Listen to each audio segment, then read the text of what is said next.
during the season, the month of November, Barry and I are focusing on 4 particular themes, and it's all under the banner of gossip. We love to gossip. We love to talk about people when they are not in the room. We love to send text messages when we know somebody about whom we want to talk won't see it or read it. We know that gossip gets a bad name because typically it's used to tear down rather than to build up. Well, when we go back to the Old English, the root of the word gossip is God-sib. God, of course, meaning God, and sib meaning a sibling or a member of the family of God. And so a baptismal God-parent is a God-sib, a relative of God. Stanley Hauerwas, who is now a retired professor from Duke Divinity School in Durham, North Carolina, wrote a book of 16 letters to his godson. And he wrote these letters once every year, starting with his godson's first birthday. 16 very wonderful letters talking to his godson about what it meant from Stanley Hauerwas's perspective to live as a disciple of Jesus. So during the 4 Sundays in November, we're focusing on 4 of those letters. First week, we talked about why friendship is an important piece of living as a follower of Jesus. Last week, we talked about the importance of character, of living as truth tellers, even when that's a difficult thing to do. Today, we look at what it means to be practicers of justice as disciples of Jesus.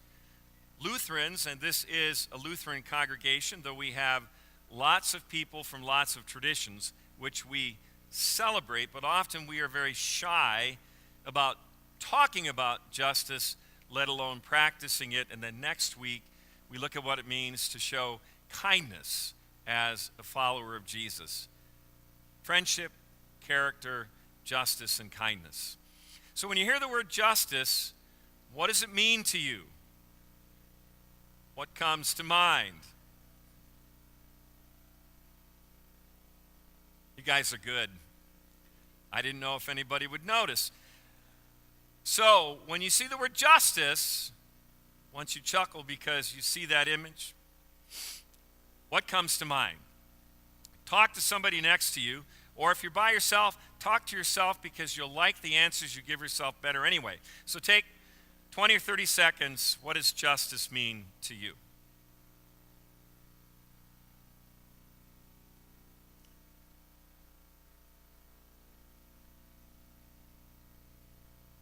So throughout this time, I'm going to be encouraging you to think about what justice means to you. What kinds of feelings it stirs up when you think about being a practitioner of justice. When you ask yourself, what does God's justice mean? What does it mean for me to be a follower of Jesus who practices justice? Maybe it begins with the Supreme Court, the highest court of the land, which is supposed to mete out equal justice under the law. The architect of the building, which now houses the Supreme Court, suggested to the justices that this would be a good moniker to have as people came into the building, equal justice under the law. And so the justices, the 9 justices of the Supreme Court, decided by a vote of 5-4, with Anthony Kennedy casting the decisive ballot, 1932. Anthony Kennedy isn't that old.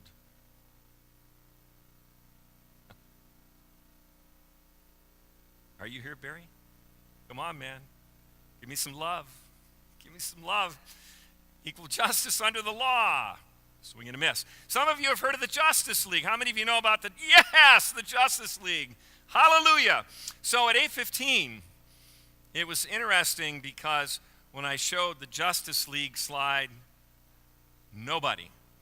And I said to the folks there, this will mean more and more through the morning, 9:30 and 11, the Justice League, these heroes that help to guide us.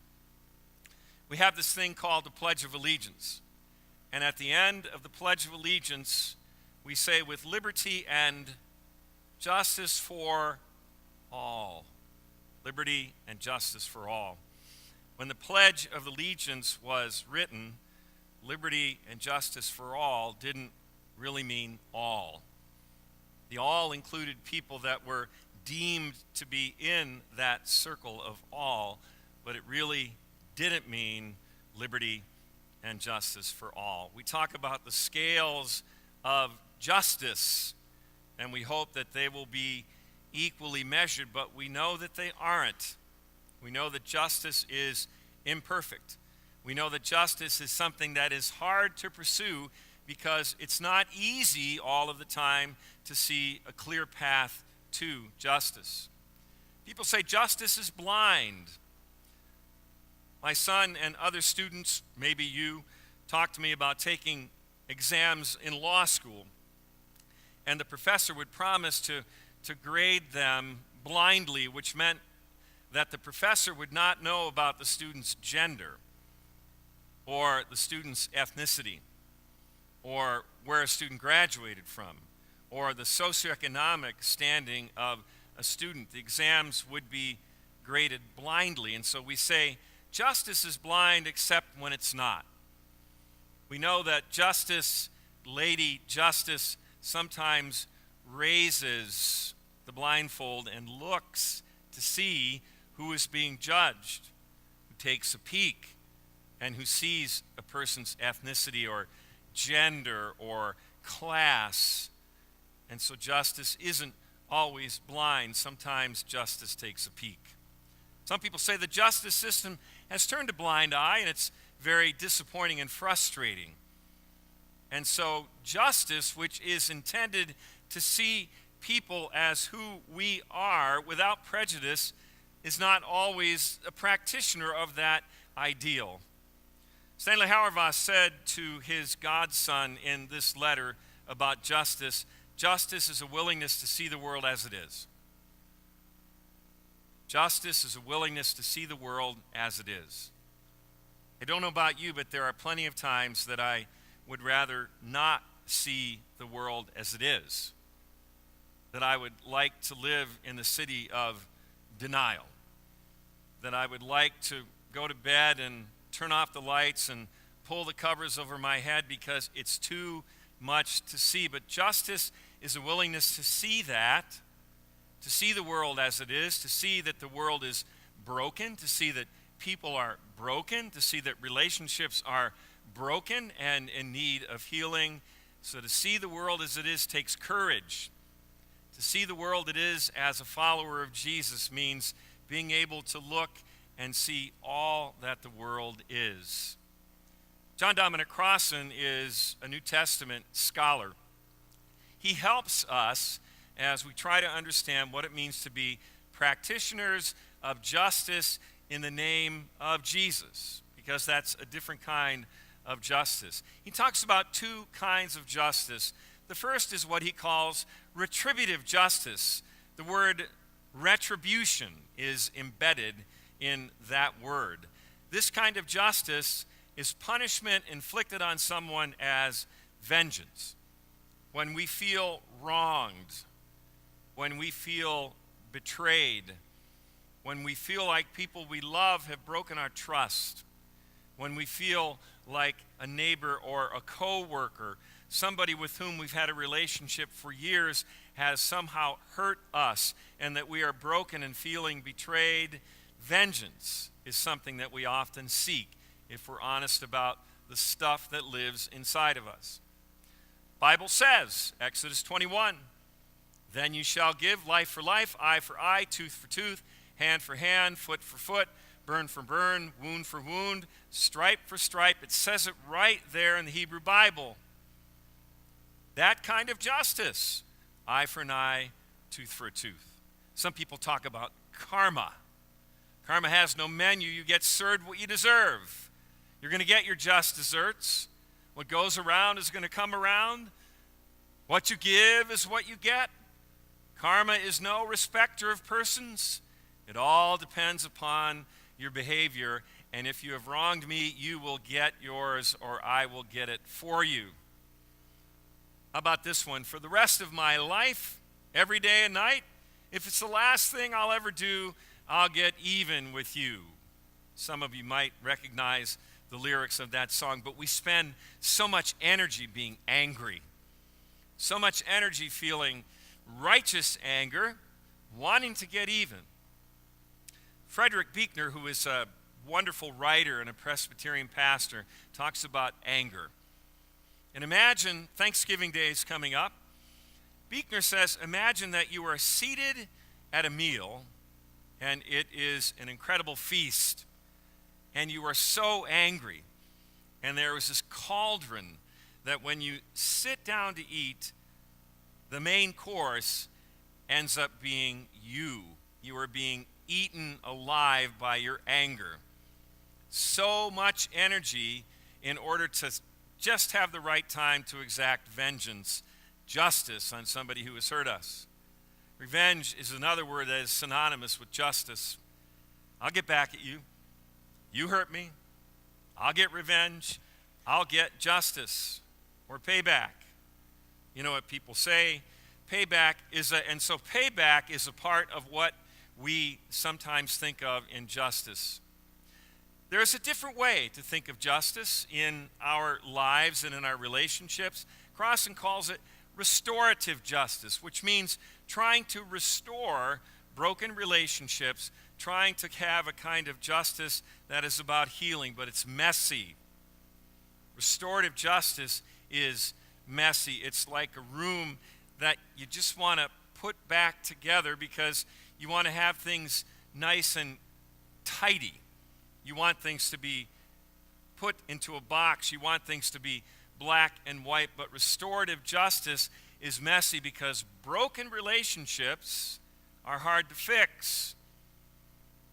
Broken relationships in a world that is broken are hard to fix, but restorative justice is just about that.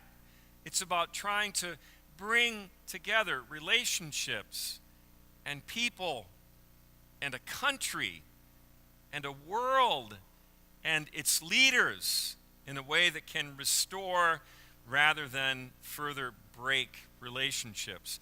But restoring life and relationships, as you all know, is not an easy thing to do. So you have Exodus 21, but Jesus says, you've heard that it was said, an eye for an eye and a tooth for a tooth, but I say to you, do not resist an evildoer. Jesus puts a different take on the law. He comes to fulfill the law, but not in a way that people expect. This next slide and the next two are really good, but they're going to take too much time, so I'm going to save them for another day. Gandhi said, an eye for an eye makes the whole world blind. Think about it. An eye for an eye makes the whole world blind. If we live by an eye-to-eye justice, eventually we're all going to make a mistake. Eventually we're all going to offend somebody. Eventually we're going to do something that makes somebody else feel as though an injustice has happened to them, and it makes the whole world blind. Arvas said this to his godson, the world's view of justice is an eye for an eye, and accordingly we all deserve to die. We all deserve death. Which means if you take it to its extreme, an eye for an eye, tooth for a tooth, ear for an ear, hand for a hand, foot for a foot, it ends up being destructive for everybody. Jesus had a different view of what it means and what it meant to live as people of justice. We love to come into a situation. Welcome to the judgment-free zone. It's great to come to a place where nobody judges you, where you can be who you are, where you can be relaxed, when you don't have to worry about being on edge. You don't have to worry about people making fun of you, and you can just sort of hang out. Reality is, as we grow, we have to make judgments. We do make judgments. The question is, how do we make judgments? What are the best judgments to make? Do we judge against injustice? Do we judge against things that harm and hurt and destroy people, we have to make choices and judgments as we live. Will Rogers once said, good judgment comes from experience, and a lot of that comes from bad judgment. And so we practice judgment as we live. It would be wonderful to live in a no judgment zone. The deeper question for us is, how do we as Jesus followers make faithful judgments when we see injustice? Harvas said to grow up means you'll need to learn how to judge and be judged. How are we discerning? How do we make the best decisions in our relationships? How do we live in a way that is just and that is restorative rather than seeking vengeance? I just hate judgmental people. And it's true. Nobody likes somebody who speaks a word of judgment with a hard edge of judgmentalism. And so to speak the truth in love, to make careful and measured judgments, to guard our tongue when we need to, but also to speak when we need to, is a key dimension of practicing judgment. Sometimes I'll have conversations with friends, with some of you, with family members, and you look at a situation and you think, man, this thing is a mess. It's never going to be fixed. It is what it is. It just is what it is. And so we just sort of go along. This past week, actually 3 days, went to Alabama with a couple of pastor friends, and we went with a mission, which was to take a look at some of the sites and the people that had been key figures in the civil rights movement from the early 50s to the late 60s in our country. Folks involved in the civil rights movement said, it is what it is? No. We won't settle for that. We are seeking God's justice, and so we will make judgments and decisions about who we are and what we see. Got a text from somebody who said, hey, have a great week in warm and sunny Alabama. Well, that's where we were, and the green means lots of rain. It was cold, and it was rainy, so it was not like going to the Caribbean. It was Alabama. These are my two friends. Pastor Bill Utricht is on my left, and Pastor Lowell Mickelson is on my right. If you ever go to Montgomery and you're looking for cheap, good soul food, go to Mrs. B's. Fried chicken, collard greens, yams, macaroni and cheese, green beans, the best cornbread muffin you'll ever have, sweet tea, all for $10. So when you go to Montgomery, go to Mrs. B's. Oh, sorry, I don't know how that one got in there. That's my granddaughter Quinn. Apparently she is rooting for the Buckeyes next Saturday. She's a very wise young little baby. So in Montgomery, I didn't know if you knew this, I didn't, Nat King Cole came from Montgomery. One of the first places we went was the National Memorial for Peace and Justice. You can see these rectangular shaped steel objects, and they are hanging above you as you walk through and down a path in this memorial. The person who designed it wanted people to have the experience of these listings of people who had been lynched hanging over our heads.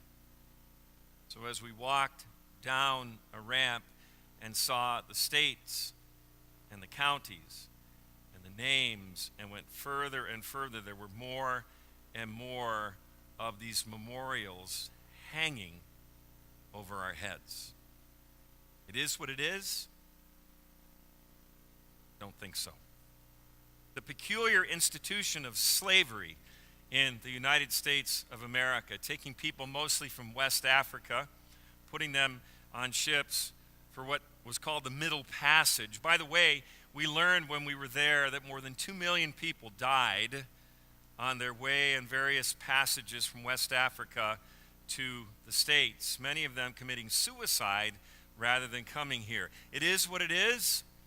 I don't think so. And folks in Alabama and Mississippi and Georgia and other places said, we will not accept that it is what it is. A mother hanging on to her child.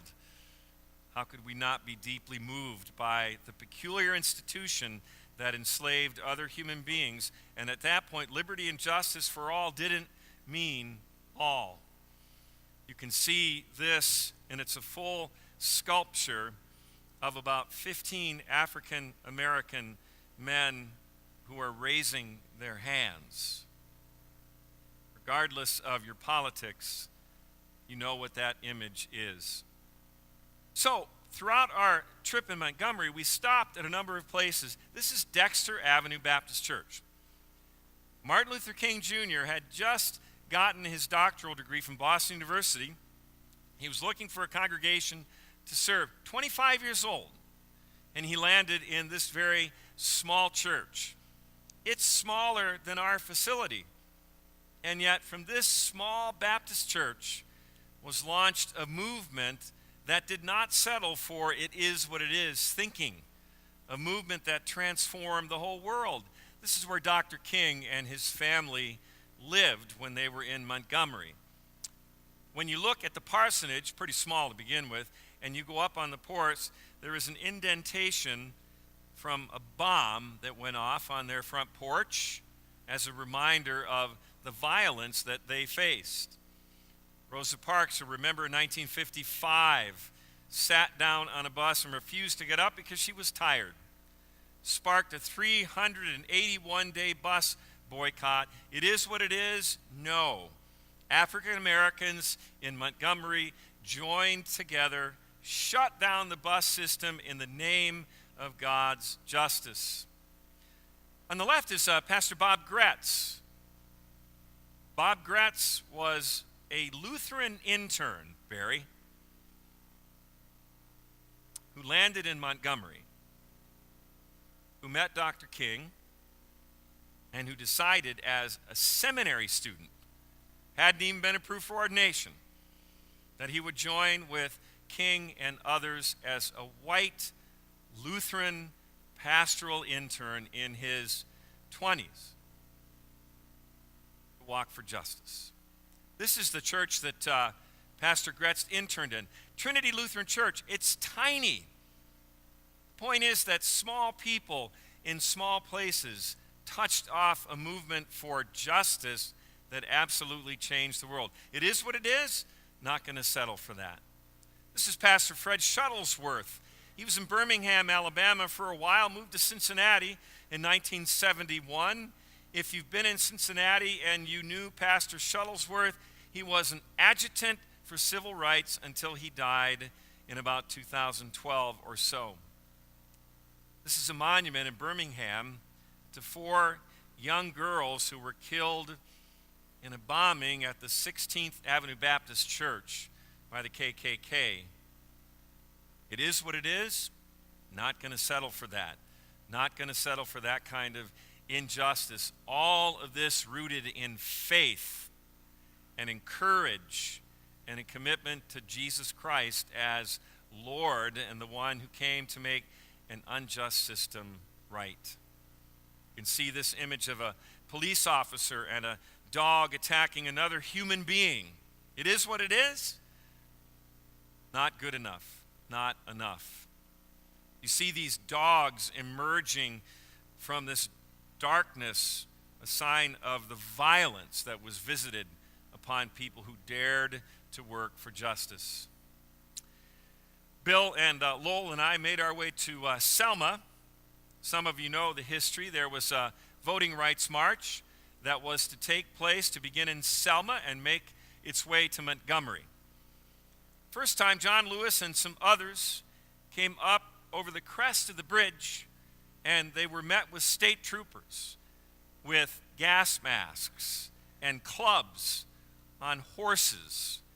A number of people were injured. They were turned back, but finally they were able to make their way to Montgomery, where voting rights just 3 months later would be offered to African Americans. That's the state capital, Montgomery.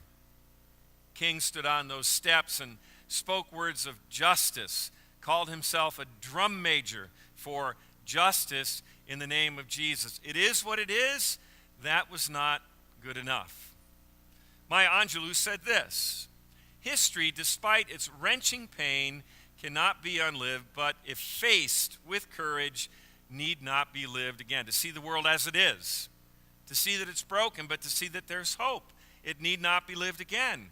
We can live with a sense of justice that is restorative, that brings broken people, broken world, and broken relationships back together. Harvas also said this to his godson: love must be at the heart of justice. So if you hate in the name of justice, I think you're missing the point.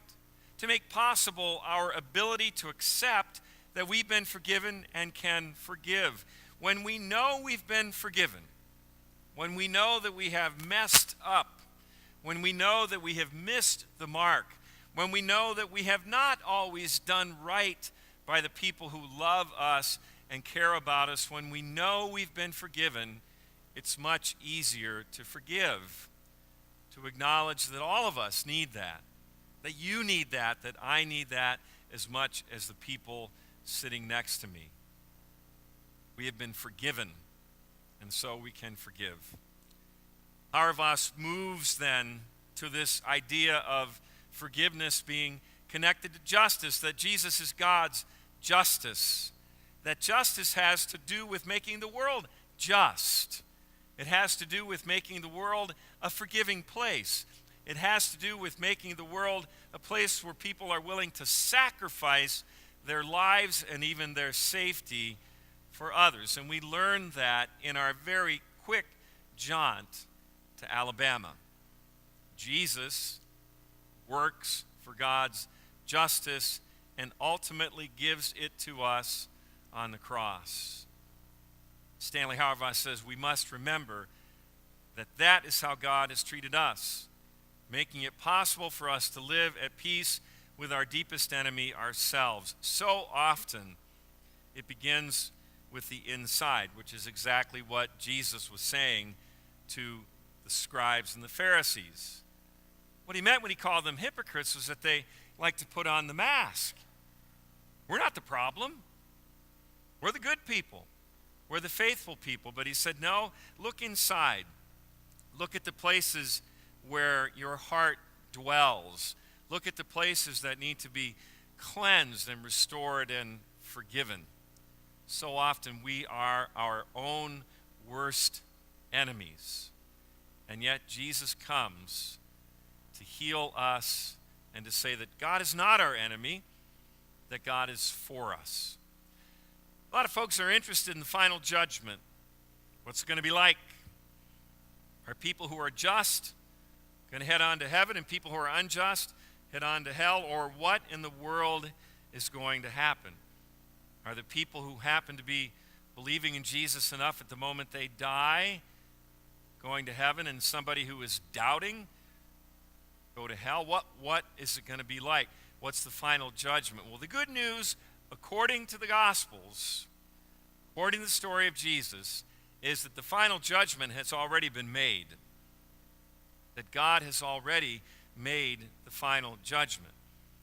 That God has seen how we sometimes treat each other, and that the cross is here to remind us that in our mixed up world, in our mixed up relationships, the cross is here to say to us that God says yes to us. It is an unequivocal yes. It is an unconditional yes. I don't know about you, but the relationships in which I find myself that feel the freest because somebody has said yes to me are the best, are the fullest, are the most life-affirming.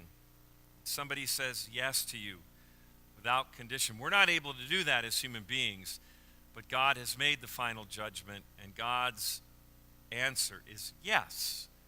That's what the cross is. So we can live freely. We can live as people who make mistakes. We can live as people who try to get it right. We can live as people who work for justice and sometimes miss it, we can live freely because God says yes to us. And so we love. We work together. We try to see how there can be a more just and a better world. It is what it is. Don't ever be satisfied with that. Because God has said yes to us, we can say yes to a future that might be different than what it is today. Yes. A wonderful, freeing word to hear. Final judgment has been made about us. God says yes. I love you, no matter what.